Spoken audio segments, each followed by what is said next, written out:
بسم اللہ الرحمن الرحیم۔ السلام علیکم میرے پیارے دوستوں اور بزرگوں۔ جیسا کہ آپ جانتے ہیں ہماری جو ویڈیوز چل رہی ہیں یہ غسل پر چل رہی ہیں۔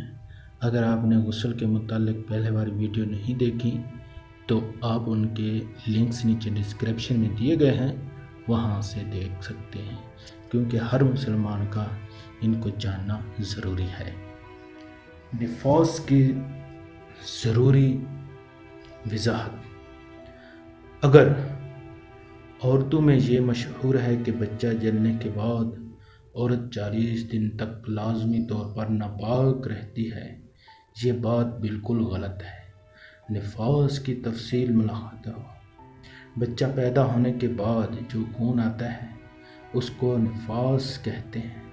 اس کی زیادہ سے زیادہ مدت 40 دن ہے، یعنی اگر 40 دن کے بعد بھی بند نہ ہو تو مرض ہے، لہٰذا 40 دن پورے ہوتے ہی غسل کر لیں، اور 40 دن سے پہلے بند ہو جائے، خواہ بچہ کی ولادت کے بعد 1 منٹ ہی میں بند ہو جائے تو جس وقت بھی بند ہو غسل کر لے اور نماز روزہ شروع ہو گئے۔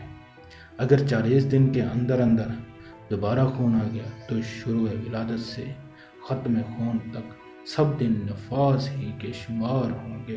مثلا ولادت کے بعد 2 منٹ تک خون آ کر بند ہو گیا اور عورت غسل کر کے